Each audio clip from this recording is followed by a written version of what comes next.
and welcome back to our channel. Hi Keely! So we are in London, just touched down in London town. I'm pretty sure I say that every time we come here. We're just so cool, guys. I know. Coolest kids on the block. Yeah, we're literally the opposite of that when we come to London. Maybe in Cardiff we could pass for being semi-cool. I don't think so. But you have high opinions of yourself. That's why I said semi, okay? I said semi-cool. But as soon as we come anywhere else, absolutely not. We are not the coolest kids whatsoever. So we have come to London. We've got a few little things that we're doing. But one of the main reasons we're coming is we're getting Amber's tongue tie checked out. Spoke a little bit about this on my story. And there were so many people sharing their experiences with tongue tie. Honestly, when I first had Amber, I didn't even know it was such a big thing in babies. And there was a couple of signs very early on, but like I said, I didn't really know it was a thing. So I not ignored, but like there were suggestions early on when I was going to the breastfeeding clinics and when I was doing all of that. They were mentioning tongue tie and I was like, oh, I'm sure it's not. Let's just leave it. Let's just see how she goes. And anyway, the thing is with babies is they do adjust and they do and all that. And so her feeding journey and everything has been fine ever since. But there were a couple of red flags early on. And then with her weaning, this is what I was saying on my Instagram story, with her weaning, it's been it's just like there's a couple of signs and sort of symptoms here and there with how she sort of gags and responds to food being stuck in her mouth. It's not necessarily the way that babies usually do respond to that. So it's not a lot of gagging and bringing the food up. It's more like, she doesn't use her tongue very much. So anyway, I spoke to someone on Instagram who was sort of, that was her profession, and she recommended that I did get it checked out just to be safe and just to be on the safe side.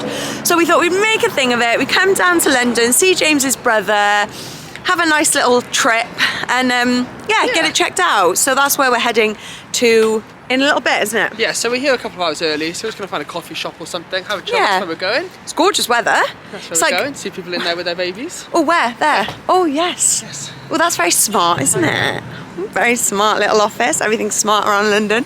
But yeah, we're a bit early, so we're going to grab a coffee. So we are just chilling. I love how Carys put the cake on my side, even though I have no interest in it. Yeah, no, I was just going to move that. It's got almond, isn't it? It's walnut. Oh, okay. I might like it. You might. I'm not going to risk it though. Leave it to you. I'm just chocolate, aren't I? If it was chocolate? Anything. You'd be all over it. Just chocolate. That's all I need. You're going to be like, Mummy, adventurous. Adventurous, but only with your sweet tooth though.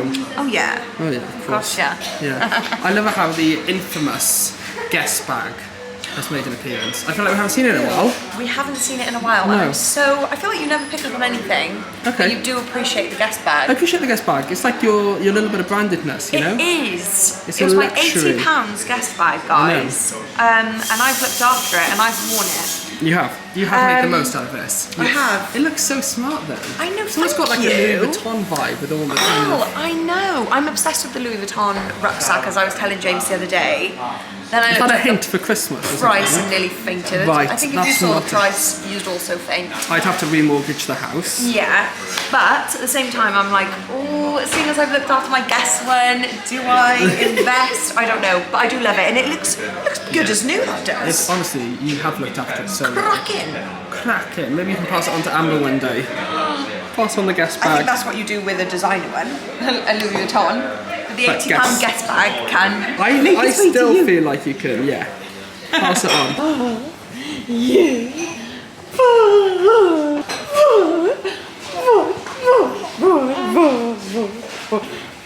Oh my goodness, look at you! I have had this in her wardrobe forever. Like literally since before she was born. I bought this from Mummy and Max with the matching hat. And it has not fitted her until now, when she is 7 months old. Look at you! Oh my gosh. This just warms my winter heart. Are you ready to go? Are you ready to go?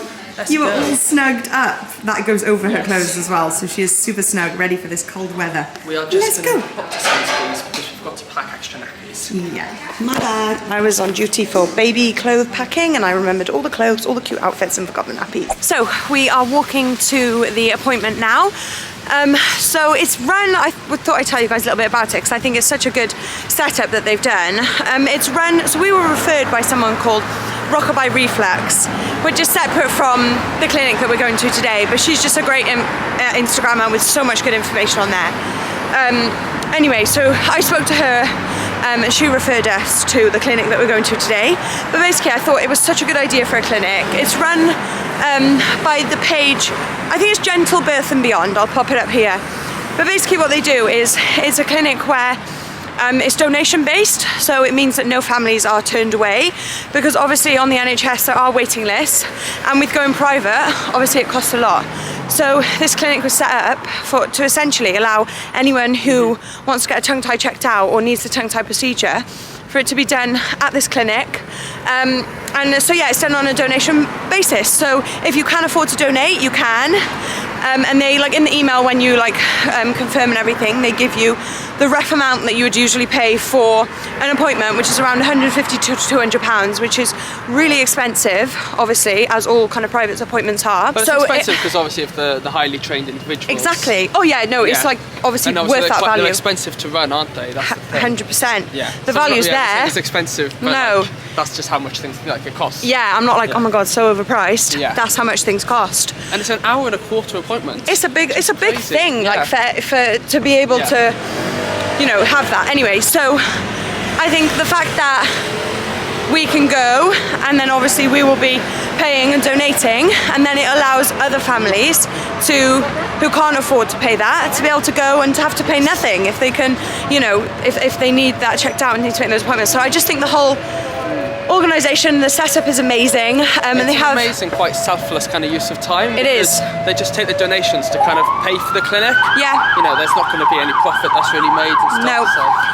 So I thought it would be nice to leave in the description box the link to the website and the Instagrams and stuff, just because, yeah, I think it's just lovely to support if you can. And they have a GoFundMe page which you can support even if you don't go to the clinic and you like the idea of supporting the clinic or whatever. So yeah. We're nearly there. Good morning, guys. It is now the next day. Look at you guys, matchy. Getting ready to explore the big city. Look at me. I'm trying to pull off a beanie. Not sure if it's working, guys. Carys decided she's too cool to wear Nike products, so the logo's on the back. Okay, she's too cool for Nike. That's actually so much cringier, so I'm just going to turn it around and have it on the front in a second. Yeah. Right. Yesterday was quite a long and kind of anxiety-driven and stressful day. And we do want to tell you guys about it, but we're going to go into it later in the video just because we want to kind of get out now and enjoy our day. So yeah, let's get going. Should we go and explore the big wide city? Yeah! There we go, guys. I flipped around my hat. Nike model over here. Not sure if it goes with my checked coat or my guest bag, but you know, we're rocking it. We're rocking our matching beanies, girl! I need to get a hat. Yeah, you need to get a beanie hat. Oh my gosh. It's not cold enough. Would you? Oh, okay. I'm surprised you... Are you wearing it because it's cold, or do you just think you look cool? No, I'm not wearing it because it's cold. I just actually thought I need a semi-different hairstyle in this video because I have had my little... For so long, I just thought, do you know what, a hat is just going to spice it up right now. And that's what I'm going for. So I hope you appreciate the Nike hat, guys. Oh, we've just had a Nando's. You know what, guys? Don't you tell us that we don't like to try out new things, okay? We went to a Nando's that we've never been to before. Wow. It was very exciting, very different. All that choice, and we chose Nando's. Didn't we, for a change? We love Nando's. So yes, we've just had some food and regained our energy, and we're gonna basically head towards Harrods, aren't we? We are. Because Harrods is a very exciting place, and I feel like we don't go there enough when we come to London. We haven't been there enough, and it's one place that you just can't go anywhere else. Wait, is there literally one? I think there's literally one. Yeah. Selfridges, they also got the mini ones. They're obviously not the same. Exactly, they're not the same, but the mini ones. And also Selfridges is quite central, you know, like proper shopping central, isn't it? So, and I can't remember the last time I went to Harrods. Nor can I. Yeah. So we're gonna have some fun and go to Harrods. Hello guys, so it is now, we had the tongue tie appointment yesterday, and it is now the evening of the day after. We've been having, hello there. Hello. We've been having a bit of an emotional few days, and I just wanted to jump on really and just say we're coming back to do a bit of an explanation and everything about what's been happening, but we are just taking a pause. We are feeling a little bit overwhelmed. James is currently sleeping in the lounge. He's not very well at all. And we think it's just a mixture of emotion with like the whole tongue tie appointment and everything. It was very emotional, even though, you are fine and you want to take my glasses. Even though Amber's fine, it would be nicer to sit up, so I've sat myself up. But yeah, basically, we'll explain everything when we do like a sit down chat about it. But for anyone that's had their baby's tongue tie cut, it's a very emotional experience. There's a lot of, we've not had, like Amber hasn't had any illness. She hasn't been unwell or anything at all. So we've never even really experienced her crying a lot. She's not a crybaby. And obviously the procedure and everything is very intrusive. They have to do a lot of looking into her mouth. And yeah, it's heartbreaking when your child wants you and you can't go over and, you want me now, do you? Do you want me now? Shall I give you a push? I can't say no to that. My baby. So yeah, anyway, we set up, me and Amber have set up a little cushions and blankets and coochies zone here in the kitchen. And we're having a coochie evening in the kitchen, watching some In the Night Garden whilst I'm getting some cleaning done and stuff. Yeah, James is in the lounge. He's literally not feeling well at all. I think obviously he's coming down with something, but then also at the same time it's just been all the emotion and everything over the past few days. It's just been a lot. So he is you want to sit down, do you? There we go. There we go. So yeah, I was just jumping on basically to say hello, we're coming back soon to like chat you through everything. And yeah, I think it's just good sometimes to just be kind to yourself and to just pause. And like this, me and James were talking about this yesterday. Like sometimes you just bottle in all your emotions and you just get on with it, especially when there's like children involved. You're just like, oh, it's fine, let's keep going. Actually, like you just need a minute to just pause and just debrief and be like, okay, actually I found that really hard and I found that really emotional and I just need like a minute to collect myself and everything like that. So that's what we've been doing, and obviously James has been unwell as well, so I've been nursing him, making him teas and coffees and hot water bottles, lots of hot water bottles, and then also obviously looking after this one. So it's been a really, really busy past 48 hours, and we're just trying to kind of make it through. You know, those sometimes you just feel that like survival feeling of we're just going to make it through the next however many days, hours or whatever, and you know, things get better. There's peaks and troughs to life, and that's completely normal. But anyway, I'm going to go back to... Are you still saying Dada, even though I've been with you all day? All life, all 7 months, and it's still Dada, Dada, Dada. But lots of you reassured me that Mama is the last thing they say because it's much more difficult for them to say. Hello? Hello? Are you playing with Mummy's glasses? Your favourite thing to do. But yeah, even though her tongue tie appointment was hard, literally right after, I'm sure we'll talk a bit more about it or whatever, she's been such a happy girl and she's so happy exploring her new tongue. She's literally like, so yeah, that's amazing to see. And we've been weaning and feeding and everything and just kind of, yeah, getting her used to her new tongue, which sounds weird, but it's exciting, but also challenging. So yeah, anyway, ramble over. We're doing okay, and we'll be back very soon to update you on everything in this vlog, I'm hoping. I can't even configure when the days and when the uploads are. I'm sure there'll be a missed upload now because of this delay, because I know we're trying to upload 3 to 4 times a week. So there'll probably only be 2 this week. So I hope that's okay, and I'll speak to you guys soon. Hello guys, welcome, not back to the channel. Welcome to, I don't even remember what we filmed in this video so far, but I've just come to sum you up on everything that's been going on. James and Amber are both asleep. Amber's just gone down for a nap, and James has been sleeping non-stop for the past few days. He's really unwell, so he's been resting and recovering. I've got my festive jumper on, guys. I've got my festive mug. I'm just cracking on my own, feeling festive and trying to stay positive. So yeah, it's been an emotional past few days, and I thought I would sum up because I don't think we've spoken at all yet. Sorry, my cup of tea is going cold, so I just need to down it. Yeah, so basically with Amber's tongue tie appointment, I think that was one of the last things that we showed on this vlog. I think, to be honest, this is the only thing we've done on this vlog so far. We went up to London for her tongue tie appointment, and it was basically from going into the appointment until now, it's just been really like challenging. It's been really hard. It's been, you know, for different reasons. There's been loads of different things going on, but it's been, you know, a lot of different things tumbling into just a lot of emotion, and just me and James just needed to step back and breathe.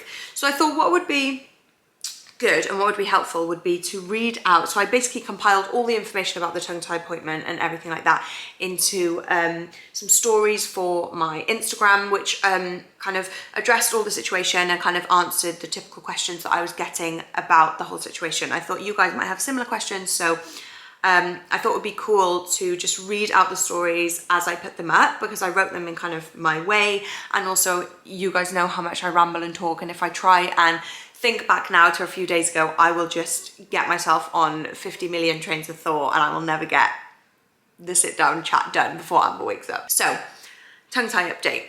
So this was, yeah, anyway, I'm just gonna read it. Stop babbling, Carys. So essentially Amber was diagnosed with a tongue tie and it was recommended that it should be cut. I've always had my suspicions, and you guys may have noticed that she doesn't poke out her tongue or use her tongue much at all. She's been protective about what toys she puts near her mouth. I think we've spoken about that before. Like, she's very kind of hesitant and always has been. She's very much always has her fingers in her mouth, and that's all she likes. She does put toys to her mouth, but it took her a long time to get to that stage, and she's always been very hesitant with that. Early on, I had complications with breastfeeding. I had clicking sounds. I had extreme pain of my nipples. Wow, it was extreme. And difficulty latching. And that was when I went to, Carys, stop going on a tangent, it's written here. After my appointments with the breastfeeding clinic, they did mention tongue tie to me, but it was never taken any further than the mention. Me and Amber just kept going and practicing, and eventually we found our way.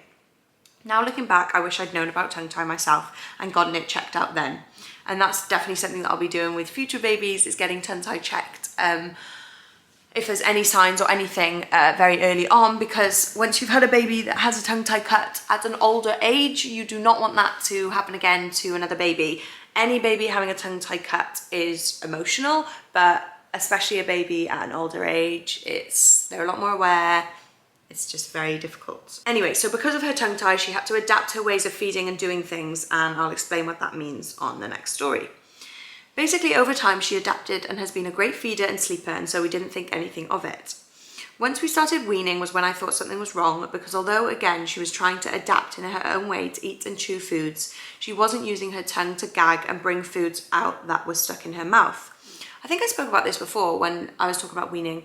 I always expected, and when I saw other babies weaning, for her to go and use her tongue, but she never did. And so that was kind of my red flag. Straight away, I didn't want to risk it, and even though I felt silly thinking she could be tongue-tied at 7 months and not have noticed, I just had to talk to someone about it. So I messaged the incredible Rockabye Reflux. If you don't follow Rockabye Reflux on Instagram, look her up. She's amazing. She has so much good information. And I can't thank her enough for everything she did for us. She looked at pictures and videos and told us that we should definitely get Amber checked out. And she recommended a fabulous place in London, which was the clinic, obviously, that we've spoken about.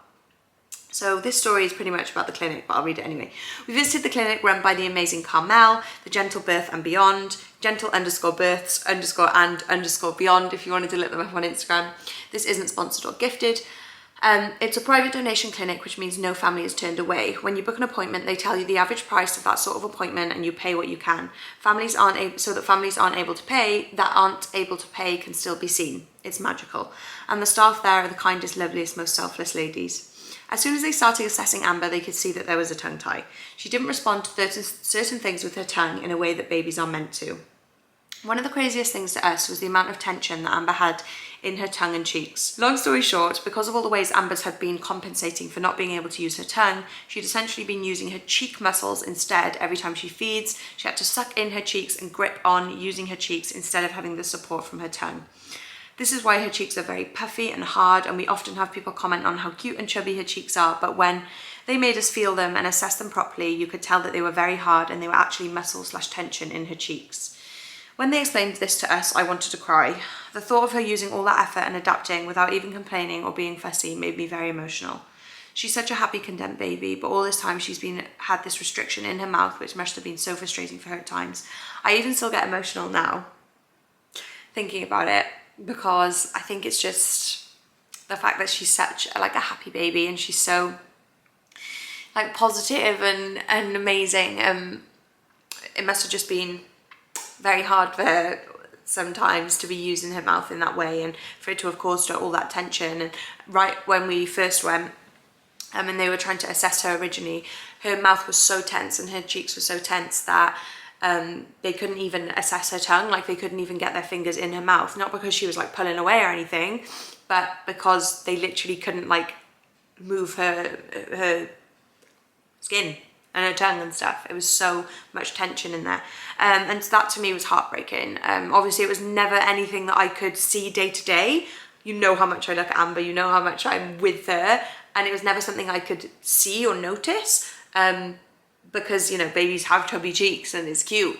So yeah, I think that was heartbreaking, and there was a lot of kind of mum guilt and a lot of emotion with kind of learning about what the tongue tie has meant for her. So Carmel, this is a video of Carmel trying to relieve some tension in her cheeks.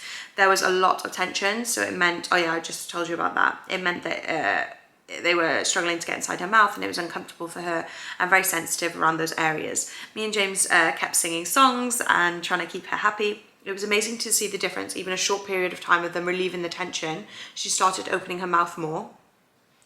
And they were able to have a proper look, which was also strange and upsetting for any baby, I'm sure, when someone is prodding around in your mouth, but it needed to be done. So we carried on singing and trying to distract her as much as we could, but sometimes it was hard to see.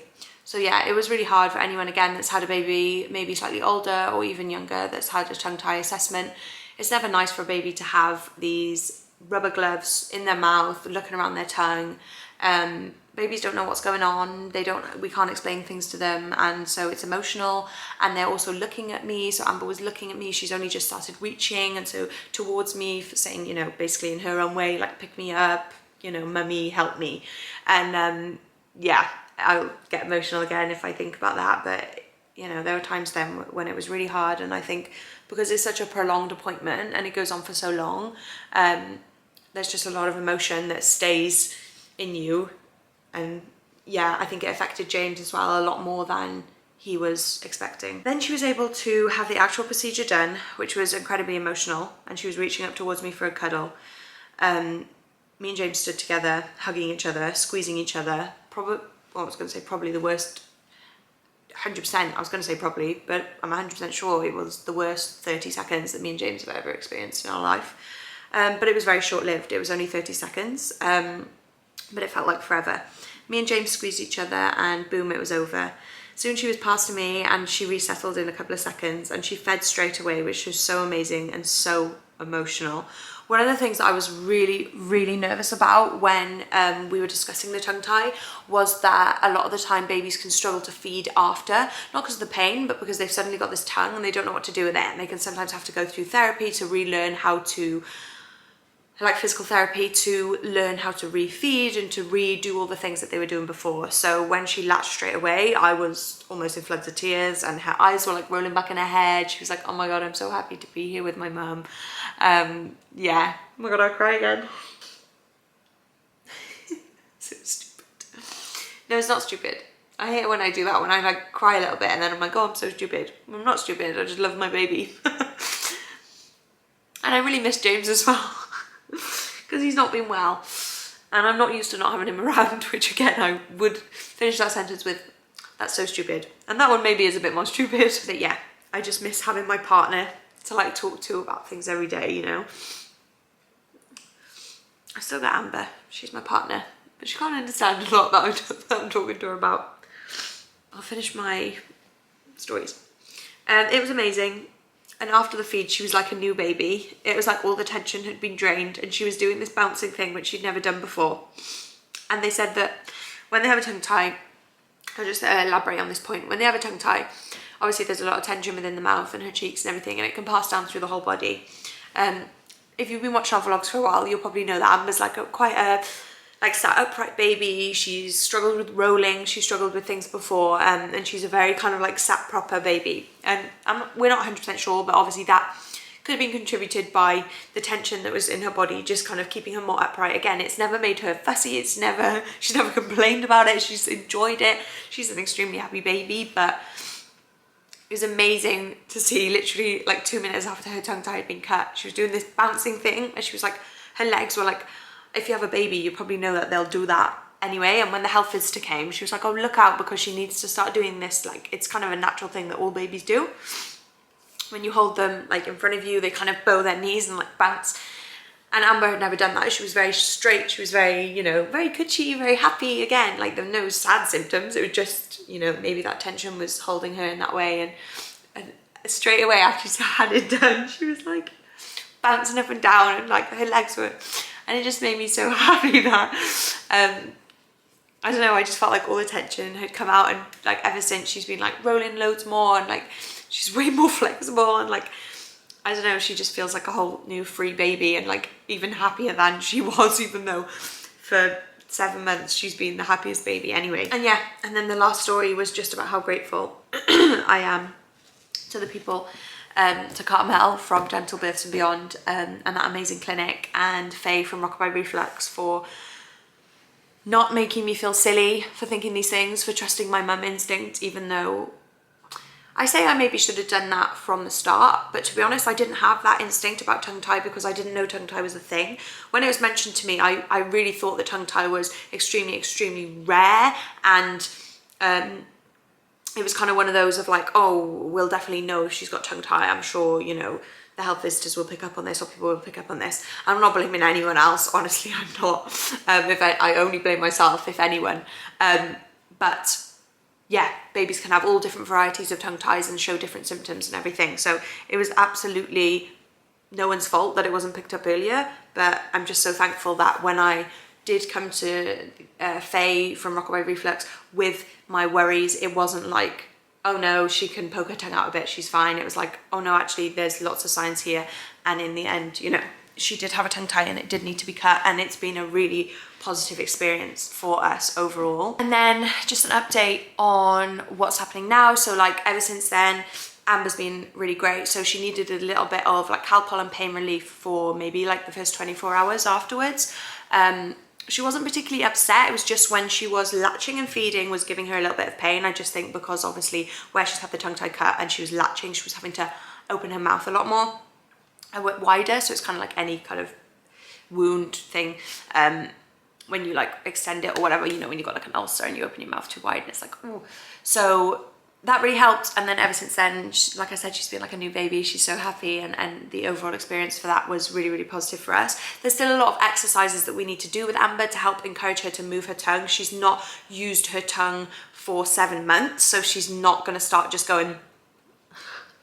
She doesn't do that. She needs help. You know, we've got exercises and things that we learn at the clinic that we're doing with her to help encourage her to use those muscles and use her tongue. But I can already see that every day she's starting to use it more, and she's like a bit shocked by it sometimes. She's like, ooh, what's this thing? And with weaning, we're kind of taking a step back and just, you know, reintroducing some foods to her and seeing how it goes. But she seems to be handling all that really well. So I'm really proud of her, and I'm really just happy with the whole experience. Now, ever since we got back from London, James came down with this illness. He's just feeling really, really unwell. And he's been basically bedbound for like the past few days. So like I broke down before, I really, really miss him. And I'm really looking forward to have him back and have him recovered. But right now he just needs to rest. And so my full-time job at the moment is making teas and coffees for our amazing builders, which are building our garden room, making teas and coffees. James isn't drinking any teas and coffees. Making hot squash, waters, orange juice mixed with waters, and any fluids that we can get down James. And yeah, topping them up with hot water bottles, paracetamol and all of that. And then also obviously looking after Amber. Me and Amber are just on a mum and Minnie multiple day trips of fun together, and obviously I'm trying to walk Mila as well, which is interesting because probably the hardest part about my day at the moment is walking Mila and taking Amber in the pram. I've only once done that on my own before, and yeah, it's just like stress because you're like, especially with this weather at the moment, it's so rainy. Oh, my tea's definitely gonna have gone cold now. Oh. It's still quite warm, especially because like it's rainy at the moment. I'm like getting the pram out, it's pouring with rain, trying to get the rain cover on. Then Mila, you know, jumps out the car when they get the pram out the boot, and then Mila's getting mud everywhere, and then Mila's pulling on her lead, and I'm like, Mila, wait, because she's just excited. But actually, Mila is such a good girl, and so is Amber. And so even with the goodest of girls, it still ends up being an absolute stress just because I'm there like, okay, blankets, this, have you got your tea there? Have you got, rain cover? Oh, we're all soaking wet before I've even got my coat on. So yeah, it's been a lot. It's been an emotional few days. I think it's just one of those times that we're just getting through it, and we'll be back. But obviously we were doing November mess, which was us uploading multiple times a week, 3 to 4. But obviously we'll just have to play it by ear with James and see how that goes, and we'll be back whenever we can. But I wanted to get these videos up. I know there's another video coming that I started after this one, so this is like an update on that, and then the next one is a video one of the days where James is like ill but not too bad, and then now I'm going to be vlogging the rest of that video just today and finishing that off. But then after that, obviously we're not going to start any new ones now until we know that James is better, so I'm sure it won't be too long. I feel like he really is on the mend, and then as soon as he's better, we will be back, guys. We'll be back in action. I'm feeling absolutely fine, by the way. I've got a very good immune system, so hopefully it's going to stay that way. If not, I'll be absolutely gutted. But yeah, sending love to you all. Thank you for being here. Thank you for being here if you've just stuck through my massive ramble and a couple of tears. Yeah, I'm really grateful for you guys, and we'll see you all together. The Whitakers will be back very soon. I love you guys, and see you in the next video, because I know there's another one coming after this. Bye.